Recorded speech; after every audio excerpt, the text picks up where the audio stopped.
entrepreneur, pour les gens qui ne connaissent pas, de ESB Agence Numérique, qui est une entreprise dans le domaine des médias sociaux, la création de sites web également. Je souhaite vous présenter une personne extrêmement dynamique, une entrepreneure vraiment très inspirante qui est dans le domaine RH, une industrie très connexe à la nôtre, en fait, puisque nous touchons entre autres le marketing RH et le marketing web également. Je vous la présente, elle s'appelle Marie-Ève de Drouin RH. Donc, bonjour Marie-Ève. Merci. Bonjour Sonia. Très heureuse aujourd'hui d'avoir l'opportunité de discuter avec toi d'un sujet qui est, ma foi, très chaud et qu'à peu près tous les entrepreneurs vivent actuellement. Comment attirer des nouveaux talents dans un marché de l'emploi qui est de plus en plus difficile pour les entrepreneurs? Ben oui, mais avant, est-ce que tu veux te présenter un petit peu? Donc, qui est Marie-Ève et Drouin RH? Oui, donc, mon nom est Marie-Ève Drouin, je suis la fondatrice de Drouin Ressources Humaines. Drouin Ressources Humaines, c'est une firme qui a été créée au départ pour répondre aux besoins des plus petites entreprises, donc qui puissent avoir un avantage concurrentiel sur les grandes entreprises, donc de faire de leurs ressources humaines l'avantage concurrentiel en sortant un petit peu de notre zone de confort habituelle parce qu'on le sait aujourd'hui, on doit se démarquer, on doit être créatif. Donc, Drouin Ressources Humaines accompagne les entreprises à divers niveaux pour s'assurer qu'ils puissent conserver leur avantage concurrentiel dans le marché. Ah, bien, c'est très complet. Merci à toi. Donc, aujourd'hui, on va partager mutuellement des trucs et astuces, dans le fond, pour propulser son attractivité en 6 étapes. Il y a même un petit bonus que je vais ajouter. On commence par quoi, donc, de ton côté? Bien, la première étape, c'est toujours de comprendre son ADN. Donc, la première étape, qui on est, c'est quoi nos valeurs et ce qu'on veut. C'est souvent la question que malheureusement, on oublie de se poser. On commence déjà à dire qu'est-ce qu'on devrait faire, qu'est-ce que les autres font actuellement. Et on oublie souvent de se poser la question, mais nous, on veut quoi? Qui on est? C'est quoi nos valeurs? Pourquoi? Parce qu'on veut attirer des talents qui correspondent à ces valeurs d'entreprise-là. Et c'est ce qui fait que trop d'entrepreneurs aujourd'hui se disent « Écoute, Marie, je ne me reconnais plus dans ma business. Aujourd'hui, j'ai plus de fun à travailler parce que ça devient trop difficile. » Pourquoi? Parce qu'on n'est pas allé chercher des talents qui répondent à nos valeurs, qui répondent à notre besoin d'entreprise. Donc, la première étape, c'est éviter de se disperser et comprendre qui nous sommes. Ça va aussi nous aider à choisir qui on cherche. Et là, je vous entends déjà me dire « Oui, mais Marie, on ne choisit plus qui on veut dans notre entreprise, on prend la personne disponible pour le poste. » Et c'est malheureusement, des erreurs qu'on voit de plus en plus à cause de la pénurie de main-d'œuvre.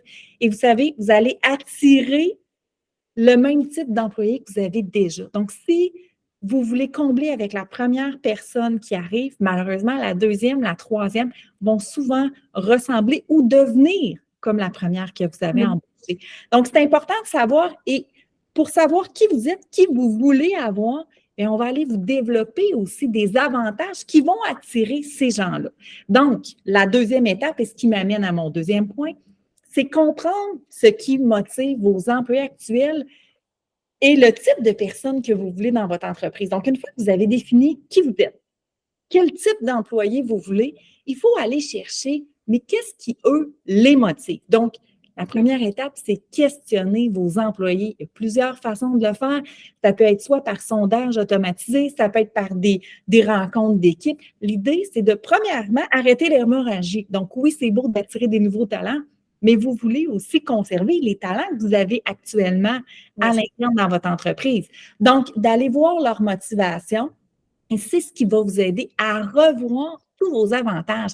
Pourquoi? Parce qu'on a un budget limité dans la vie et on ne peut pas commencer à prendre des tables de baby-food, des bars à bière, ouvrir une garderie en entreprise, offrir des vacances illimitées. Les gens n'ont pas des budgets limités. Donc, il va falloir sélectionner ce qui motive vos gens actuellement. Et le meilleur exemple que je peux vous donner, c'est si vous tentez d'aller chercher des personnes qui ont des familles, des jeunes enfants, évidemment, c'est super d'avoir une table de baby-foot et c'est super d'avoir un bar à bière, mais peut-être qu'eux, ils ont déjà de la difficulté à jongler avec les horaires de garderie, le transport et tout ça. Ils voulaient en présentiel.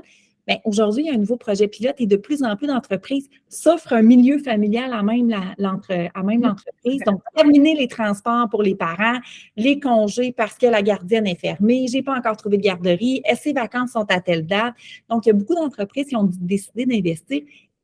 dans ce budget-là. Et savez-vous quoi? Ils vont attirer le type d'employés qui recherchent ça. Donc, souvent, on va être capable d'aller chercher des employés qui vont être différents, qui n'iront pas chez votre compétiteur qui a peut-être plus d'autres avantages sociaux parce qu'ils veulent aller chez vous pour cet avantage distinctif-là. La dernière étape, qui non la moindre, celle à faire en continu, c'est de mobiliser vos équipes. Pourquoi? Parce que vos employés, c'est vos meilleurs vendeurs. Parce que l'employé qui va venir vous rencontrer en entrevue, elle va le sentir tout de suite. On le sent quand les gens nous disent des belles paroles. Ah, on a toujours l'image à la personne qui met sur son mur ses valeurs d'entreprise, mais que dans les faits, ça ne se traduit pas sur le plancher. C'est important de pouvoir mobiliser vos équipes. C'est votre argument de vente numéro 1 qui va attirer les candidats.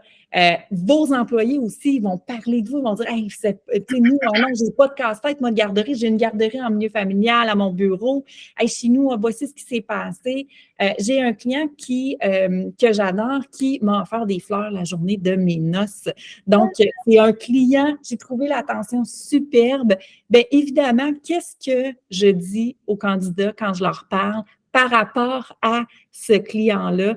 Bien, évidemment, je leur donne cet exemple-là de dire que c'est des gens qui prennent soin de leurs employés. Et le plus bel exemple, la plus belle preuve de dire que les bottines suivent les babines, c'est qu'ils ont pris la peine de m'envoyer un bouquet de fleurs chez nous alors que je n'étais pas un employé pour eux, pour me souhaiter une merveilleuse journée. Donc, de ne pas oublier vos employés qui sont actuellement vos meilleurs vendeurs. Eh bien, je suis d'accord avec toi, Marie-Ève, vraiment. C'est de bons astuces, c'est tout à fait à propos. Donc, effectivement, je répète, donc, de comprendre l'ADN de son organisation, comprendre ce qui motive les employés actuels. Donc, ça va permettre d'attirer et mobiliser son équipe. Tout ça, c'est super beau. Mais si je peux me permettre une proposition, une des erreurs que moi, personnellement, et je pense que d'autres peuvent le ressentir, c'est qu'une entreprise peut faire tout ça à l'interne, mais elle ne le véhicule pas à l'externe, c'est-à-dire sur le web. Et moi, j'ai rencontré il n'y a pas si longtemps, justement, une belle organisation, c'est un futur client, et on faisait une stratégie pour ce client-là. On lui posait plein de questions. Elle dit, oui, on fait ça, on fait ça, on fait ça, on fait ça. Mais j'ai dit, sur le web, on ne le ressent pas. Votre site web, on ne ressent pas ça. Sur les médias sociaux, on ne ressentait pas ça. Alors, c'est le véhicule. Bon, c'est pour ça que, justement, nos industries sont connexes. Dans le fond, toi, oui, tu as une vision à challenger un peu l'organisation et vérifier que tout se fasse à l'interne. Mais en même temps, le web, c'est le véhicule, c'est la vitrine. Donc, c'est vraiment super important de s'y soucier. Alors, de mon côté, donc, si je peux me permettre quelques astuces, donc la première, c'est s'assurer de bien connaître notre clientèle, donc le persona. Donc, ça nous permet également d'identifier les canaux qu'on va choisir. Si, par exemple, on est en B2B, c'est-à-dire business to business, bien, est-ce que Instagram est approprié pour nos besoins ou c'est plutôt un LinkedIn, etc.? Et aussi, parler le bon ton, le dynamisme, le vocabulaire, est-ce qu'on vous voit, est-ce qu'on tutoie? C'est sûr faut se réfléchir à savoir justement la clientèle cible. Est-ce que ce sont les milléniums? Est-ce que ce sont la génération Z, les baby boomers, etc.? Donc, on ne parle pas le même ton pour pouvoir attirer ces futurs candidats-là. Donc, c'est vraiment important de s'y soucier, je dirais. Et donc, la première question aussi à vous poser, est-ce que présentement, vous semblez attirant pour des futurs candidats en ayant identifié justement cette cible-là? Est-ce que vous trouvez que justement vos médias sociaux, votre site web représentent vraiment qui vous êtes? Et bien, on l'a dit tout à l'heure, donc tout ce qui se fait à l'interne doit être partagé à l'externe. Donc, c'est quand même super important de s'y soucier. Et j'aimerais donner un exemple, entre autres, le clan Panton a fait un virage assez impressionnant de sa façon de faire pour attirer des candidats. Le clan Panton, qui est une organisation de déménageurs, bien, ils ont été précurseurs parce qu'ils sont allés sur TikTok et ils ont approché vraiment une clientèle et ça a vraiment fonctionné tellement que j'ai vu cette parution-là dans les journaux et ça a attiré vraiment des camionneurs, c'était la bonne clientèle et justement les gens, ça a changé vraiment leur marketing RH, leur brand au niveau de la marque employeur et donc il était beaucoup plus attirant. Et à l'inverse, je ne sais pas si c'était déjà arrivé de voir sur le web des publications, on souhaite attirer des candidats, mais la publication est fade, je dirais. Il n'y a pas de visuel attractif. C'est beaucoup, beaucoup, beaucoup de texte. C'est l'offre d'emploi, en fait. Mais dites-vous que ce n'est pas très intéressant. Donc, attirer avec le bon langage, le punch, le visuel et encore là, d'aller sur les bons réseaux. Alors, ça, c'est ma première étape. Qu'est-ce que tu en dis en passant? C'est une superbe idée. Et je rajouterais en plus d'être cohérent avec ce qu'on va avoir déterminé comme étant notre ADN, parce que si on affiche avec un super visuel pour montrer à quel point c'est drôle, c'est palpitant, qu'on a des gens en trottinette dans nos bureaux, mais qu'en réalité, on cherche des gens qui sont sérieux, qui sont motivés par un travail d'analyse rigoureux, qui sont et qui vont travailler dans un environnement où ils sont seuls dans un bureau, bien, on n'attirera pas nécessairement de candidats pour notre poste parce qu'on n'est pas cohérent avec l'image. Donc, souvent, les gens vont aller chercher une image ou vont trouver une affiche à quelque part et il n'y aura pas la réflexion derrière. Donc, je trouve qu'effectivement, ton point est très, très bon. D'avoir une bonne analyse aussi, là, de savoir quel visuel, sur quel média, je pense que c'est vraiment important. Exactement. Puis ça donne suite à ma deuxième étape, donc ma deuxième astuce. Donc, je l'ai dit tout à l'heure, est-ce que votre présence sur le web elle représente vraiment qui vous êtes? Vous vous dites, exemple, une entreprise à valeur humaine. Bien, qu'est-ce qui dégage cette valeur humaine-là? Est-ce qu'on voit du Shutterstock ou des visuels, des photos préachetées ou bien on sent vraiment du vrai monde à l'interne? Exemple, la direction qui parlent un peu de leur histoire, exemple des employés qui témoignent du pourquoi qu'ils aiment leur travail, etc. Donc, on veut sentir du vrai à l'intérieur. Donc, vous dites une entreprise à valeur humaine. Donc, encore là, je le disais tout à l'heure, partagez-le nous sur le web. C'est très important. Ensuite de ça, donc, aussi la distinction, est-ce que vous avez de la distinction versus la compétition? Si vous en avez, tu as parlé tout à l'heure de garderie, bien ça, c'est extraordinaire. C'est vraiment justement, si on s'adresse à des jeunes familles, bien encore là, on doit le ressentir sur le web que justement, vous faites ça et ça sera extrêmement attirant et distinctif de la compétition aussi. Une petite anecdote comme ça, j'ai connu une entreprise qui est quand même une grosse organisation, mais pour économiser du temps aux gens, ils ont engagé un garagiste à temps plein pour justement changement de pneus, changement pour la voiture, pour ne pas que les gens perdent de temps. Et donc, c'était une valeur très distinctive. Il faut dire que c'était dans le domaine de l'automobile, entre autres. Mais bref, c'était quand même assez surprenant là, d'avoir cette valeur ajoutée. Puis encore là, il fallait le partager sur le web, ça, c'est certain. Trois dernières astuces, en fait, utiliser la force de vos ambassadeurs, tu l'as dit tout à l'heure. Donc, on va attirer selon les gens qu'on a à l'interne, encore là, des employés heureux qui témoignent de qui trippent et ça fait tant d'années qu'ils travaillent dans cette entreprise-là. Bien, partagez-le sur les réseaux sociaux. C'est quand même vraiment un outil extraordinaire. Et dites-vous qu'autant en présentiel, quand ils seront en rencontre de famille ou en amis, ils vont partager leur passion de cette organisation-là et ça sera extrêmement attractif. Et même sur le web, bien, utilisez-les dans le bon sens du terme, dans le fond, proposez des concours ou quoi que ce soit pour qu'ils le partagent dans leur réseau également et ça permettra d'attirer effectivement de candidats similaires dans les mêmes champs d'intérêt qu'ils le sont. Et pour terminer, bien, un petit bonus, je résume un peu en quelques mots, les réseaux sociaux, en fait. Donc, soyez pertinents dans vos contenus quand vous les partagez. Soyez constant. Donc, c'est pas vrai qu'exemple, si le vendredi après-midi, vous avez du temps puis vous partagez sur vos réseaux complets, c'est pas ça de la constance. Soyez vraiment constant. C'est vraiment important et ça aide au référencement organique également, donc pour pouvoir vous trouver. Soyez patient. Les médias sociaux, un beau site web, c'est pas une baguette magique. Il faut vraiment faire des efforts complets, stratégiques et c'est là qu'on peut vous aider. Mais soyez patient, il faut être réaliste à ce niveau-là. Éduquer aussi au lieu d'abuser de l'autopromotion, de dire qu'on est beau, on est fin, on est les meilleurs. C'est une chose, mais prouvez-moi-le. Quand je suis sur le web et je vois justement des gens qui parlent pour vrai et comme on l'a dit tout à l'heure, à valeur humaine, je le ressens qu'ils sont à valeur humaine. Mais pour moi, c'est beaucoup plus que de le dire. Tout simplement, on est beau, on est fin, on est les meilleurs. Je me permets, Sonia, par rapport à ça, je dis à mes clients, écoutez, J'ai rarement vu des entreprises s'afficher en disant « Venez pas travailler chez nous, on est plate, le travail n'est pas intéressant, on n'a pas des beaux avantages. » Oui. Voit dans les publicités, c'est quoi? C'est on est une superbe équipe dynamique, chaleureuse, familiale, viens rejoindre la meilleure équipe en ville. Oui. Donc, c'est beau, mais tout le monde s'affiche comme ça. Donc, effectivement, d'éduquer et de prouver un peu notre point, je trouve que tu es en plein dedans. Oui, ben c'est gentil, merci. Inspirer aussi, si exemple, la direction fait de la philanthropie, s'engage dans la communauté, quoi que ce soit, ça démontre encore là une valeur humaine.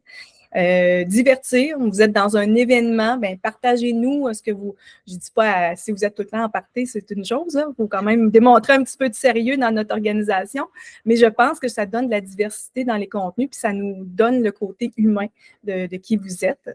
Et soyez authentiques, donc on l'est nous-mêmes, hein, je pense que là, on est qui nous sommes et c'est de le démontrer, soyons pas trop lichés, et c'est plus attractif à ce moment-là. Démontrez vos valeurs humaines. Et finalement, je terminerai en disant, en faisant de la publicité sur les réseaux sociaux, bien sûr Facebook, LinkedIn parfois également, mais surtout, utiliser la vidéo, c'est un excellent outil qui vous aide à propulser votre visibilité. Puis on le dit, si vous démontrez en vidéo qui vous êtes, bien, ça va donner une force attractive. Alors, c'est un peu ça de mon côté, mes astuces. De mon côté, en terminant, le mot de la fin, ce que j'aimerais que vous reteniez, c'est de, premièrement, prendre le temps de se poser, de réfléchir à qui vous êtes, ce que vous recherchez, de s'assurer de vous distinguer, donc d'aller chercher des avantages qui vont être différents, mais qui vont correspondre aux gens que vous voulez attirer. Et finalement, de mobiliser vos équipes. J'ai peut-être un petit truc pour faire les trois, donc d'en profiter, faire 3 dans 1. Pourquoi ne pas faire une journée mobilisation avec votre équipe où vous allez déterminer qui vous êtes, vos forces d'équipe, vos valeurs, qu'est-ce que vous recherchez et pourquoi pas faire un brainstorming sur justement qu'est-ce qui pourrait être intéressant pour l'année à venir. Donc aussi, vous allez gagner en faisant comprendre à vos employés que vous tenez à avoir un environnement de travail qui est distinctif, que vous avez un budget limité, donc ils vont faire prendre partie de la décision au lieu de juste dire, ben là, nous, on n'a pas ça, on aimerait ça avoir ça, on aimerait ça avoir ça. Ils vont avoir participé à choisir avec eux en fonction des limites et vous allez pouvoir mobiliser votre équipe davantage. Donc, des fois, ça peut être une journée qui, bien organisée, vous allez tirer beaucoup, beaucoup de bénéfices et vous allez faire 3 pierres d'un coup. Ça a été un plaisir, Sonia, aujourd'hui de discuter avec toi de mobilisation, d'attraction. J'espère qu'on aura donné assez des trucs faciles pour la clientèle, pour se démarquer.